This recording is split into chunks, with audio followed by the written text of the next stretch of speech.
education.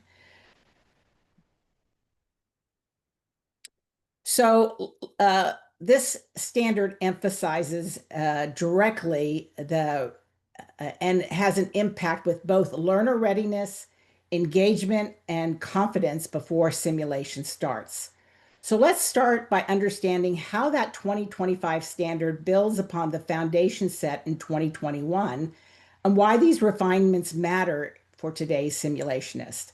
Really, the overall message that with this update is that it reaffirms the core principles of the standard. It's an evolution, not a revolution. The focus is on clarity, conciseness, and a stronger linkage to the evidence.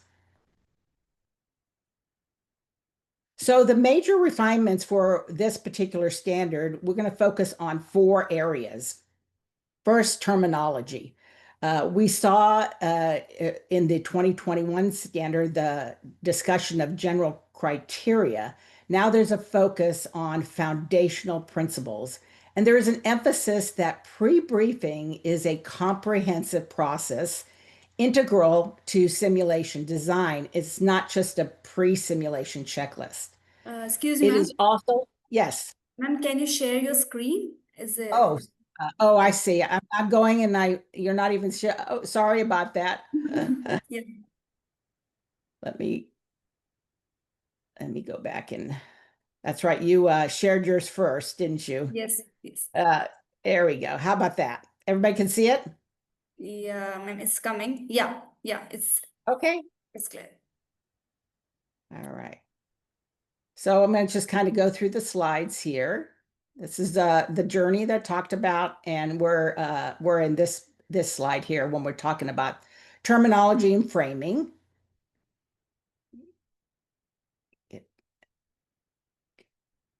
Get my Zoom thing out of my visual here. So let's continue here with the evidence base now with this particular update here. This particular standard here, when it was updated, it is based on an exhaustive systematic review rather than a general literature review. In 2021, that standard, when it came out, was based on a literature review. And what we know with systematic reviews, it strengthens the validity and connection to the science of learning and simulation outcomes. This systematic review is a separate publication from the standard, but it's also within the INACSL journal, Clinical Simulation in Nursing. So I encourage you, if you have not read this systematic review for pre-briefing, read that because it'll make it very clear about the changes with this particular standard here. Another thing that it did is it streamlined the format. There's fewer sub-elements, but clear high expectations. And the tone and integration that we saw with this update really connects pre-briefing more tightly to psychological safety, learning outcomes, and simulation design. So while the structure may look more concise, the intent remains the same, ensuring that the simulists are equipped to prepare learners effectively and safely. Let's look specifically at what pre-briefing is. This is a comprehensive approach within the standard. Pre-briefing is not considered an isolated step. It's an overarching central process. And it's important in the simulation design, and it begins in the planning phase and extends through the moment learners enter the simulation environment. So you can see here, it is very much an integral process of starting the simulation.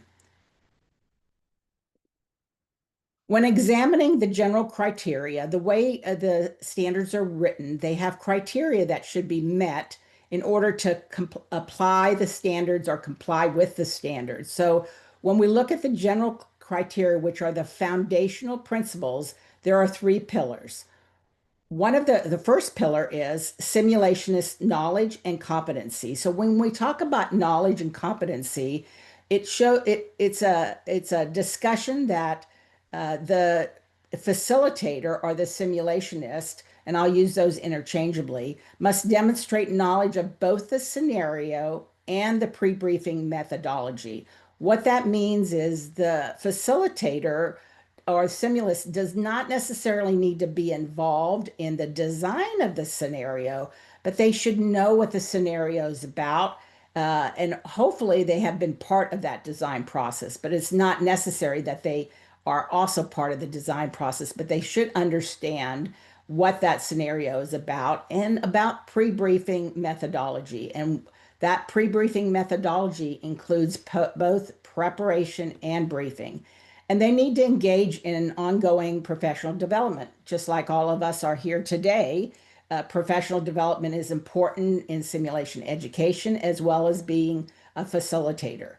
Um, Additionally, that methodology is that there should be a consistent, planned pre-briefing practices that align with the objectives of the scenario. So it is a conscious process. It's not something that says, oh, we're going to just go ahead and start. And I need to talk to you about this before we start. It is an actual planned event, and it should be part of that process of planning.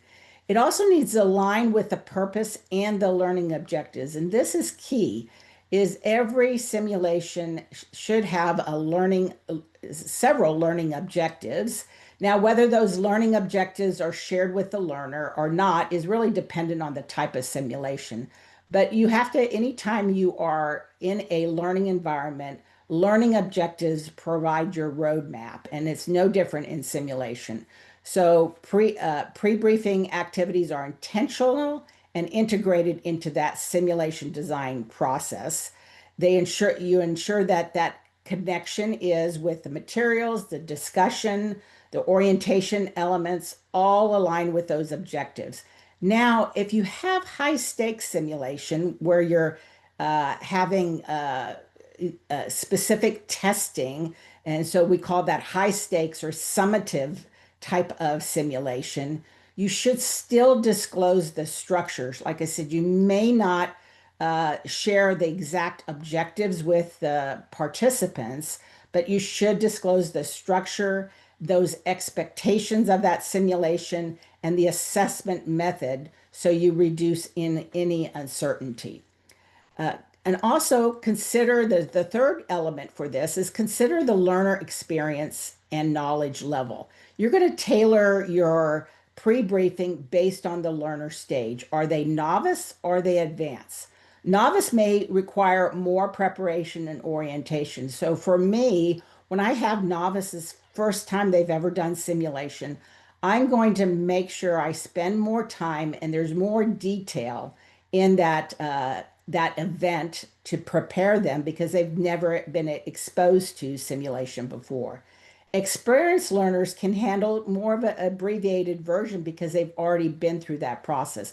So gauge it based on that learner's experience. I also recommend using that scaffolding technique, and we do that a lot in learning anyway. We adjust that scaffolding technique to ensure that we're not cognitively overloading our learners. We also want them to build their confidence, and that's part of the process of being involved in simulation. Now that we've looked at what a simulist must know, let's turn to how we prepare our learners before they enter that simulation room.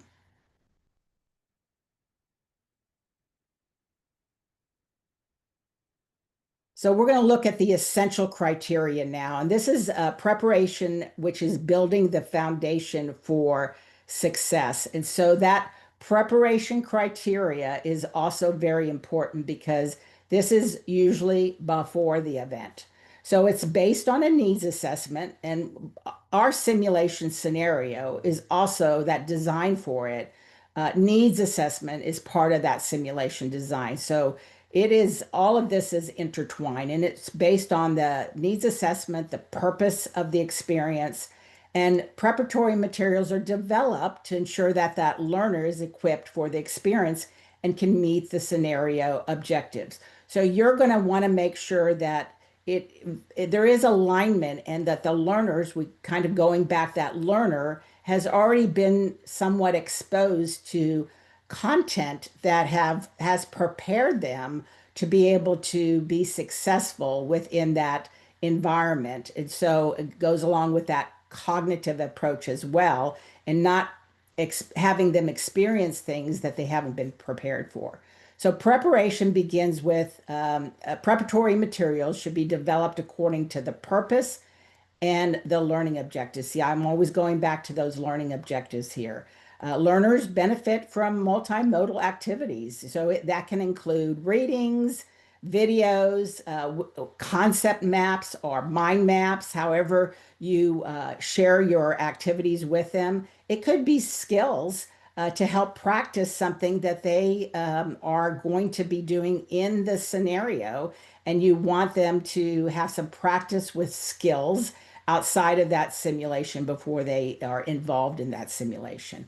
So the whole point of that preparatory activity is to reduce cognitive load by building that familiarity before the actual simulation.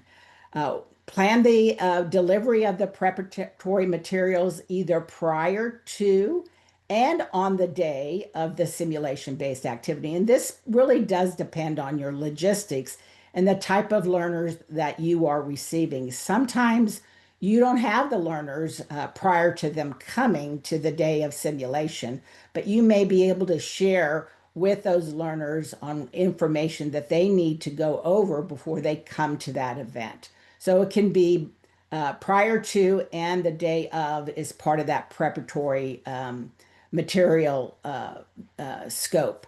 It helps support their readiness and confidence. And that's the key, is they need to have an idea of what they're going to be exposed to. And allow adequate time for the learners to complete any activity. I always used, and also to reinforce accountability of the material, I always used a ticket to enter approach. And so they had to show some effort in completing the preparatory materials, and I always tied that to where I could see as a facilitator that they completed that activity before they could come to the activity. Now that just depends. If you're in a hospital-based simulation center, it may not have that kind of approach, but if you're an academic center, you may use that approach for them to be involved in that learning experience. One of the things that was an update with the 2025 standards, it recognizes lectures as a valid preparatory material when it's used intentionally. Now, obviously, you're not going to have a very large lecture that is going to be as part of your preparatory day of event activity, but they may have to have gone to a lecture series or a lecture that helps support them for that scenario. So it's also considered a preparatory activity. So I talked about diverse learning because we also know that our learners come with different ways that they like to learn as well.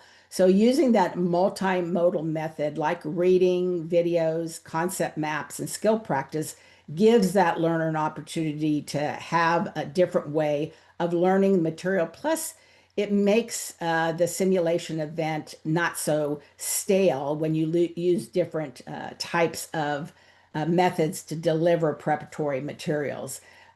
We recognize everybody has different learning styles, and for some, readings may be the way that they understand information. For others, they like videos. For other, the concept mapping is very engaging, and mind mapping, and they may learn better with that approach. So, however, it's best for your learners to support the opportunity for them to have an idea and learn that content before they go into the scenario is important. Plus, we don't want to make it too easy for our learners. We're kind of operating at that edge, as I call it, of their ability. We want to challenge them, but we don't want it to be overwhelming. So one of the things that I have done in terms of preparing, because I had learners come every week at different times within the semester, is I created a short video. They all went through an orientation, a planned orientation event before they ever came to simulation, but that was in the very beginning of the semester. Because they were scheduled in simulation at different times within the semester, I walked them through a video So it kind of reminded them of the orientation of how things were laid out in the room. And I'm hoping that my audio will share this. Let me see if this will click and you can actually see that. And I'm don't hear my audio with this, but which is probably good. So I just oriented them to the different sections of how the room looked, and I showed them a little bit how to get into the computer. This was about 11-minute video here, and it allowed them to get an idea of what that event was like. And I apologize that you can't hear the sound because I can't hear the sound. Let me see. Yeah, that's fine. You get the gist of it.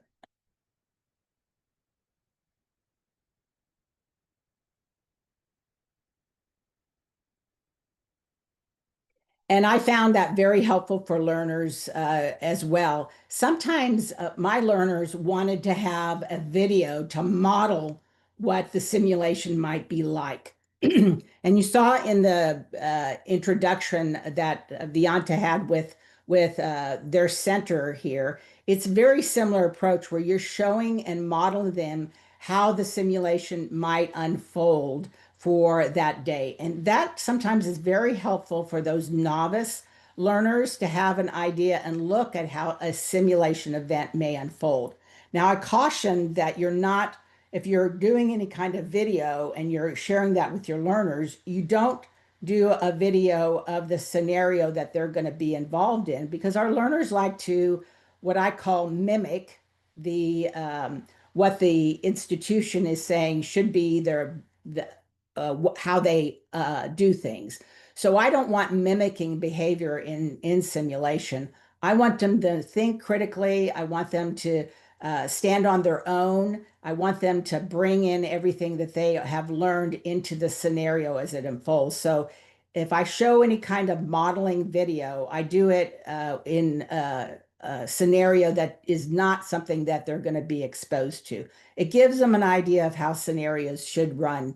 And a lot of my learners, well, before I did those modeling videos, learners really were asking for that, especially the novice ones, not so much the ones that had been through simulation before. Another activity that I did was a podcast. And so I used a generative AI tool called Notebook LM.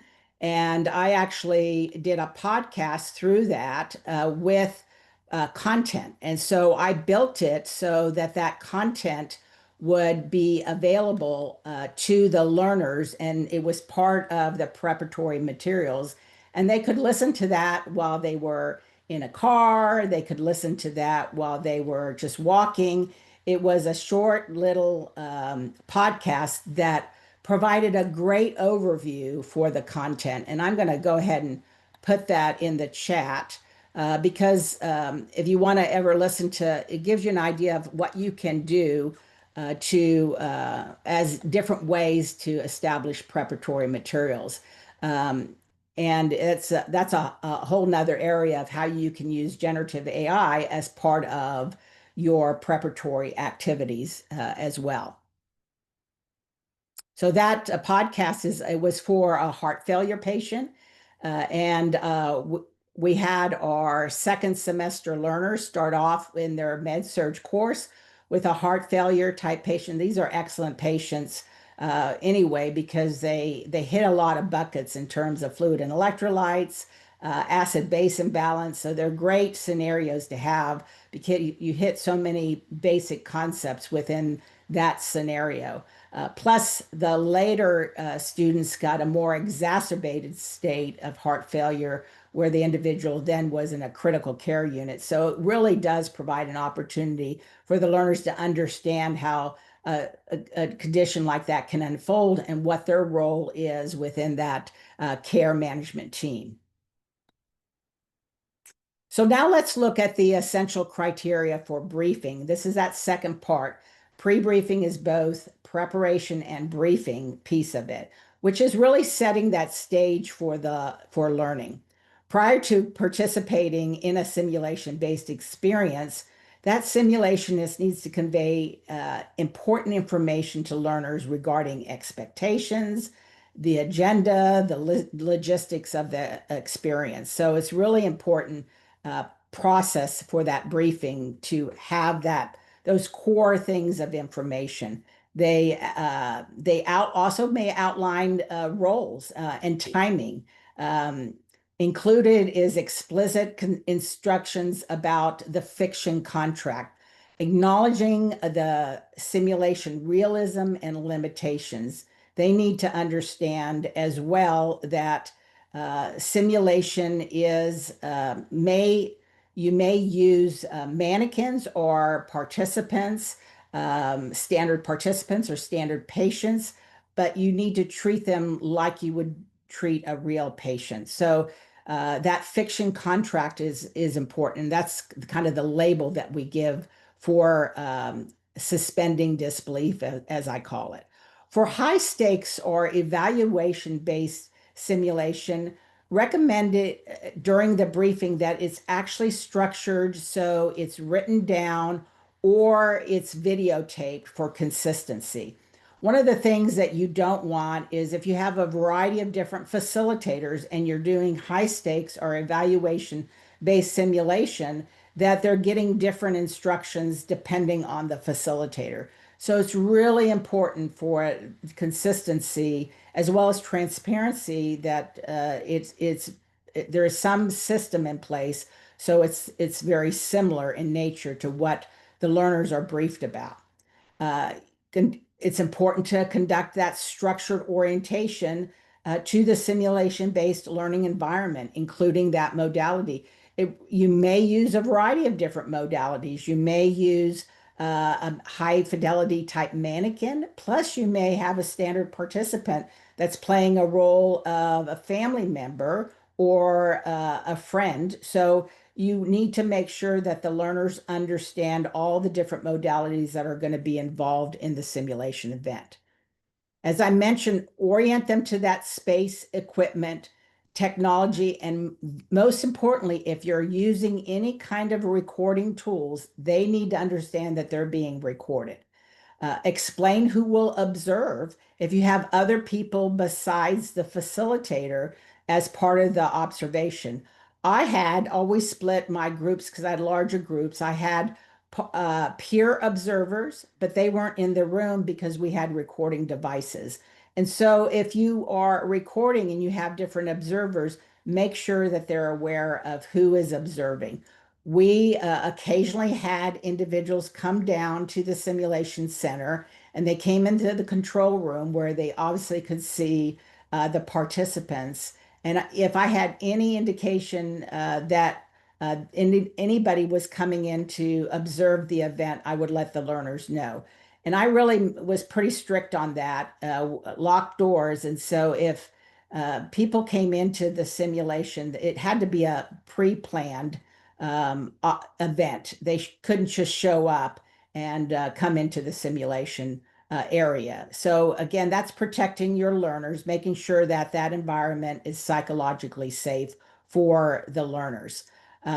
If you are recording, you should have something in place to say how that recording will be used. In other words, the learners need to know that the only people that will see that recording are either if you're going to show that recording during debriefing, or you may have a process in place where the learners rewatch what happened in the simulation. But it doesn't go outside of those participants, especially if you're having the learners watch it outside of that controlled environment. They need to understand that it's for their eyes only and it's not shared with anybody else. Again, I always made sure that any video that was captured was deleted by the end of the term. If I didn't delete it and I wanted to use it for training, it was only for professional development, and I let the learners know that. Again, this all goes into establishing psychological safety. And it's so important that we share with our learners about psychological safety in everything that we do. So let's go a little bit more about psychological safety.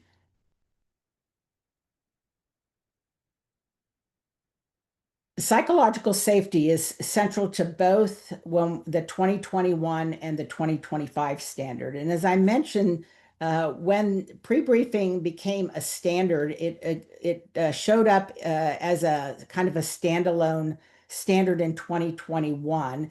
Prior to that, it was embedded in the simulation design standard. And so it's one of the newer standards in terms of being updated. But always in the foundation of the standard has been the overarching aspect of psychological safety. We want to create a respectful, supportive climate that encourages risk-taking and open communication. And I know that's very difficult for our learners to understand because there is that kind of hierarchical approach that can occur where the learners may not feel like they can have open communication in that kind of environment with their facilitator.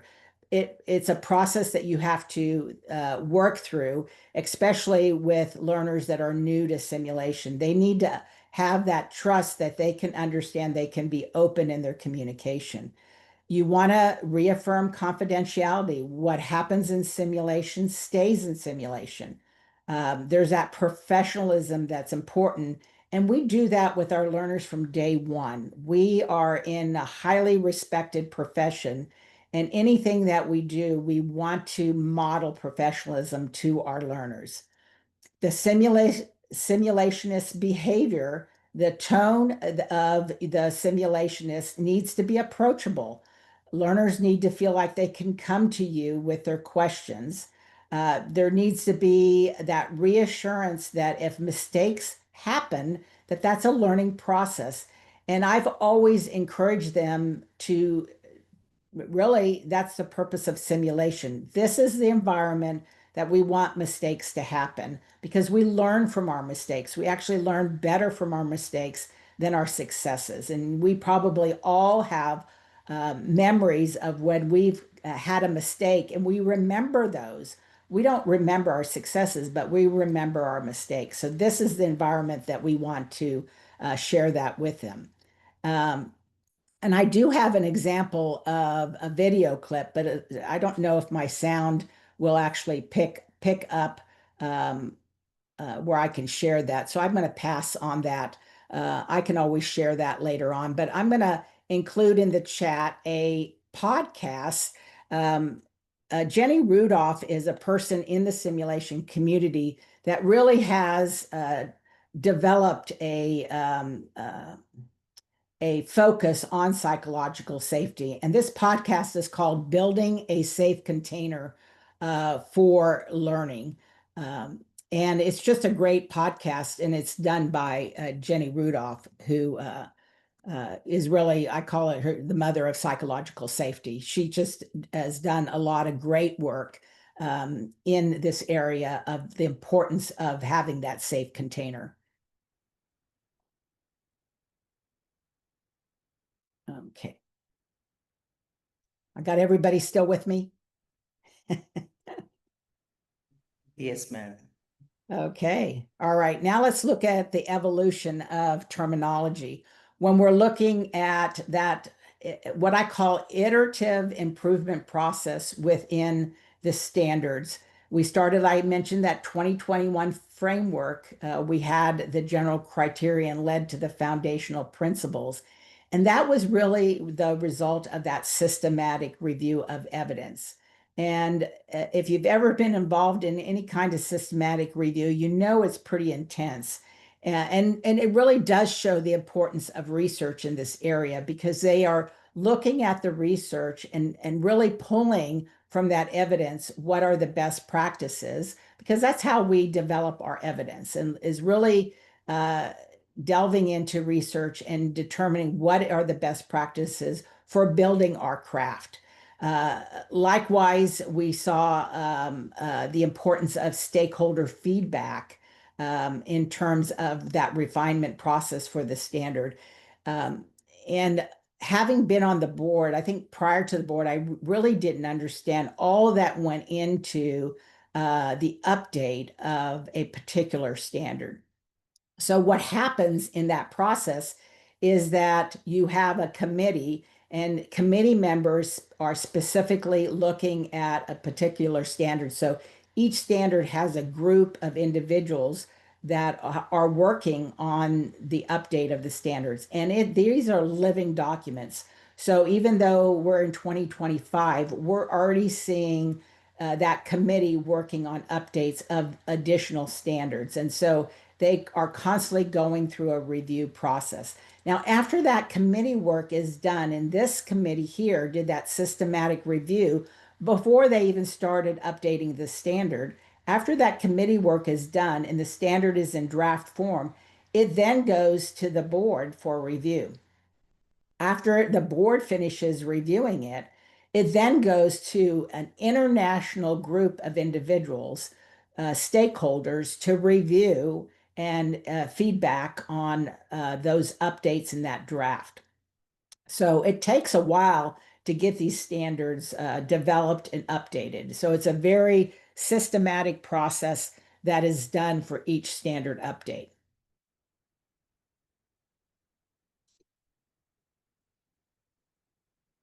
And I mentioned the importance of the pre-briefing standard integrating with the other standards that are out there. And through this series, you'll hear some other standards and through other members in the INACSL community. So as I mentioned before, the pre-briefing standard started and it was built initially in the simulation design standard. So obviously it's still there and it's integrated within that standard. Plus, the facilitation standard also incorporates aspects of pre-briefing as well. And you can see why I talked about the importance of facilitation. I never called myself an instructor when I was in simulation because I didn't want my learners to think I was instructing. My role in simulation was facilitation. I helped them in their learning process. I was not, and that's something that I felt I needed, as well as the learners, to understand the shift from me being in a classroom, standing at the front of the classroom, versus me being in a simulation center, facilitating the learning process. So, because learners want to hear instruction, and sometimes that's important in your role as well. But really, they need to understand that you're there to facilitate their learning. Another aspect within the standards is the outcome and objective ones. That's also integrated. Remember, I talked about the importance of aligning the pre-briefing component to those learning objectives. So very intertwined. And then that pre-briefing really lays the stage for what you're doing in debriefing, because that debriefing is going to also tie in all aspects of what's occurring in that simulation from the start, that preparation, to the debriefing aspect there.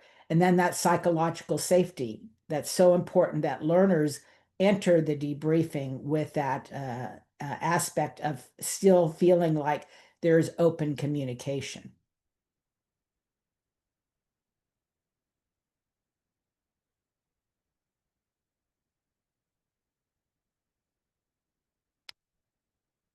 So what are some practical implications for your simulation team? I was telling Robia I needed coffee, so I had my cup of coffee before I started here. It's very early in the morning here. I know it's getting close to the end of your day. So incorporate pre-briefing components into that scenario design template is very important. Now, one of the things that I like to share, even though it was developed in North America by the National League of Nursing, is they have on their website, they have a free simulation design template. And why I like that template, especially for novice simulationists, as I had to talk with them or worked with them, is it embeds most of the aspects of the healthcare simulation standards of best practice within that template. So it has an area for your objectives. It has an area for your preparatory material. It has an area for your briefing. So what I'm saying is whatever template you use for designing your scenario, make sure that template aligns to the standards of best practice. It helps with consistency in your simulation center as well and your simulation activities. You may also want to develop some sort of faculty rubric to evaluate the quality of the pre-briefing because you're always looking for process improvement or way to improve not only yourself but your teammates to make sure that they are aligning with the standards of best practice. And it is an art. When I started, I mean, I wish I had video recordings of when I started in simulation. Sometimes I cringe if I had to look back at how I did things. We all learn on the best ways because many of us were thrown into simulation without a lot of training and not a lot of resources. I've been very fortunate to be exposed to some very good simulationists that I learned from and took time to go to workshops and train my craft to be able to be a good simulation facilitator. Again, it goes along with providing that psychologically safe practices and making sure that you're managing learner anxiety. Even though I would tell my learners that, this is a safe environment, no matter what you tell them, they always tell you they're still anxious. So you have to manage that. You may not get rid of that because that may be unrealistic, but you're managing that anxiety. And part of that is really having that strong pre-briefing program where you're monitoring with metrics and you're ensuring that you are continually educating your facilitators on best practices. Now, one of the ways I monitored my metrics is I made sure I used a tool, even though this was a self-reported tool by the learners. They're your customers. Your learners are your customers. And so you want to collect metrics on what their impression is for that. The simulation effectiveness tool modified, which is also an open access tool. The first part of that discusses pre-briefing. So that provided that metrics for that pre-briefing piece. Likewise, if you're involved in an interprofessional simulation, you should collaborate with your other healthcare professionals on things that need to be looked at from that perspective. So depending on the type of simulation you're doing will depend on the metrics that you're collecting. Another way to establish some consistency is developing a checklist, especially for your novice simulationist. Is you can see here, the things I put on this checklist are the things that are part of the criterion. Developing preparatory materials grounded in a needs assessment. So you can see here, this is just repeating that criterion in more of a checklist format. So your new facilitators understand the importance of that pre-briefing material that is needed for this event.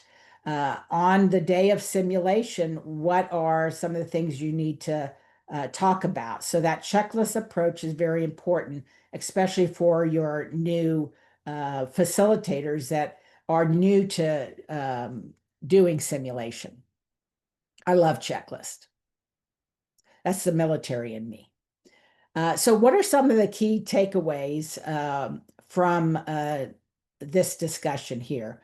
The 2025 update for the healthcare simulation standards of best practice pre-briefing still enhances the core components, but it provides clarity and now it's aligned with the evidence. And I think that's real important to focus on is because prior to this, a systematic review hadn't been done because we were still in early stages of research. In order to do a systematic review, you have to have research that has been completed out there.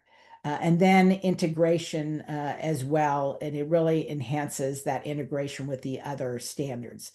The heart of pre-briefing has remained the same: preparation, communication, and safety. And really, that's the ultimate goal of doing anything in simulation is patient safety. Effective pre-briefing leads to confident learners, which can result in a meaningful debriefing and overall improvement in clinical reasoning or clinical judgment, because this is their practice time. This is their area to learn and to make mistakes and learn from those mistakes, as well as learn from other mistakes that may occur within that environment. A strong pre-briefing doesn't just start the simulation, it sets the tone for the entire journey. I can tell you, I've had situations where I've had learners come to me that they did not have a good experience in pre-briefing. As such, the rest of the day just continued to go downhill. So it really does set the tone for that entire event, as well as how they leave that event, and they may share that perception of the event with their peers.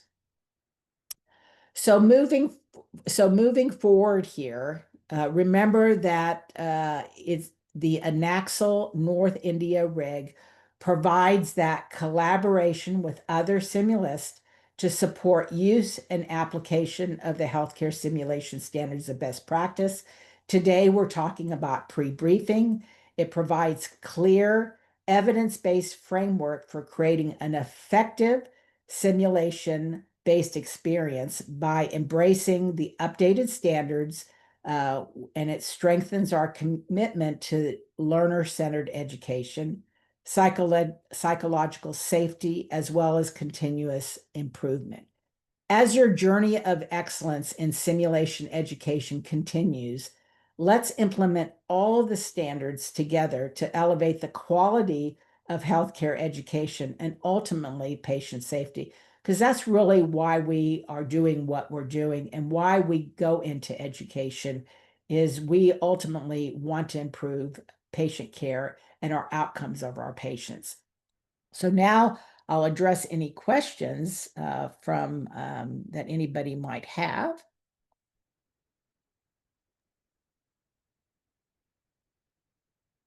So participants, you can ask your question to our guest speaker. Anyone who has any doubt related to the INACSL standards of pre-briefing, has very beautifully explained us, given us insightful knowledge related to the advanced and updated 2025 INACSL standards for pre-briefing. Anyone would like to ask any doubt, you can ask right now, or you can put it in the chat box too.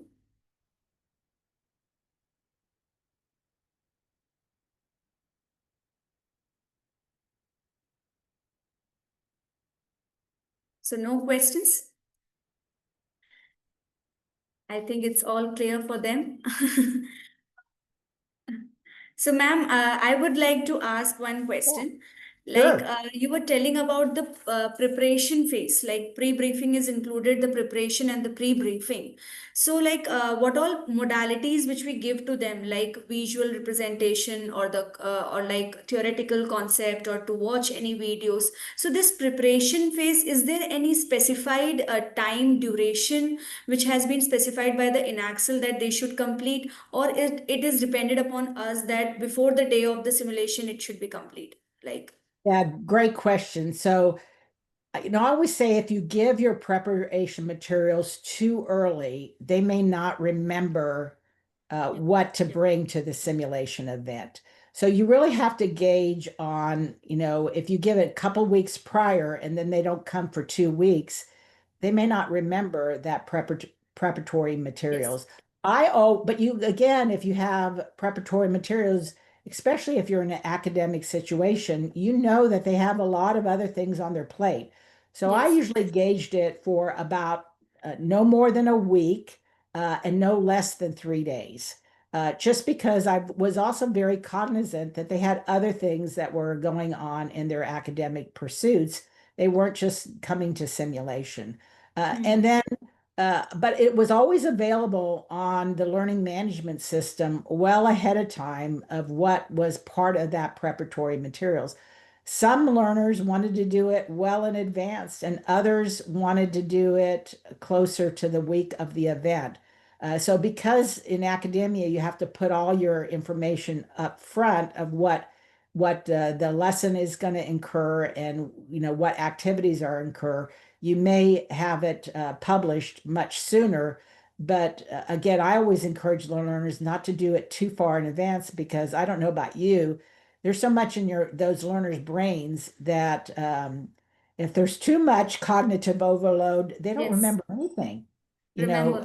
Cognitive science is very important when we think about how our learners learn things and retain things. Some people do a great job at it. Others, you have to really watch them and make sure that they understand that, everybody learns differently. So, but that's a great question. And there's not any particular timeline in terms of that preparatory materials. In some, especially hospital-based simulation, it may be the day of the event, because you are having professionals come to your simulation event on that particular day. Or you may be doing in situ simulation, where you're announcing it like a week prior that there is going to be some simulation happening within the hospital-based event, and this is what it's going to entail.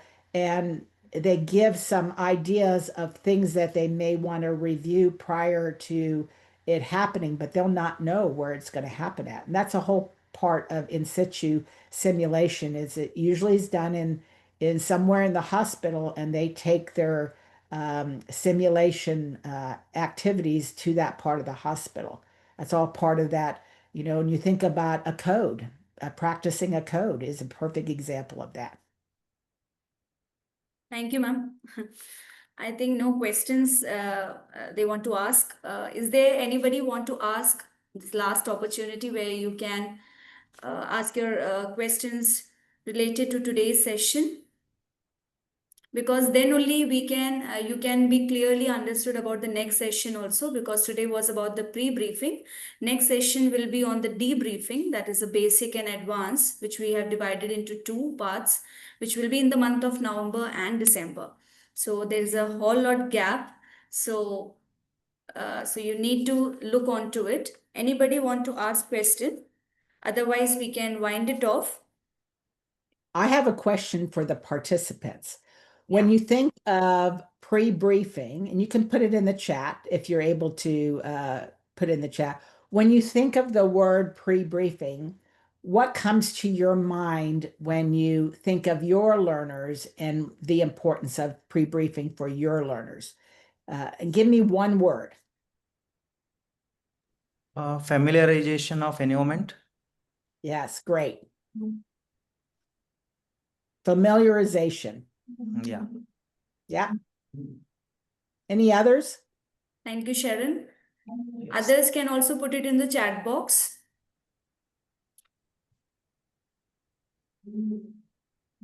And I always say, think of yourself as a learner. I know I actually went through simulation early on and never really saw it as simulation. We had mass casualty exercises all the time in the military, and that was really simulation. We didn't have the formal names, but we called them standardized. We now call them standardized patients, but we called them actors, and we all had a pre-briefing prior to the mass casualty exercises on the logistics of how things would occur. And so I came in to simulation with some of the experiences that I had in the military, never mannequin based. It was all using individuals that were volunteers that played roles, and a lot of moulage with that.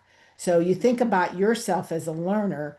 How did you feel in if you didn't have a pre-briefing kind of activities, and what that made you feel as a learner if that wasn't a good pre-briefing? So I always go back to how did I feel? And what do I want as a learner to make sure I have a good experience? Any other comments?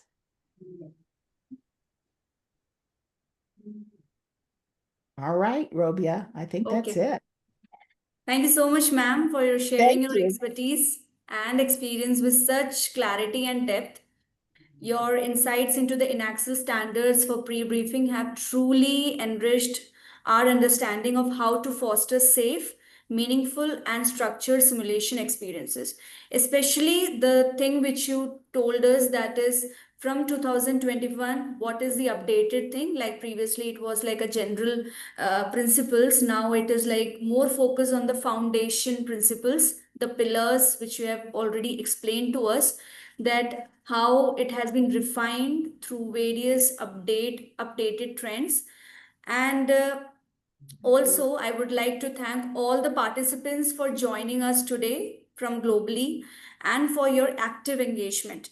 This session concludes. Today's session was about INACSL standards of pre-briefing under our series, that is Mastering Simulation Excellence, INACSL standards for pre-briefing and debriefing. So we look forward to seeing you all and others in the upcoming session, which will be in the month of November and December. So do not forget to attend that upcoming sessions, as it will be equally important and insightful as it was of today. So have a great day ahead, and thank you once again for being part of this learning journey. And thank Thank you so you. much, ma'am.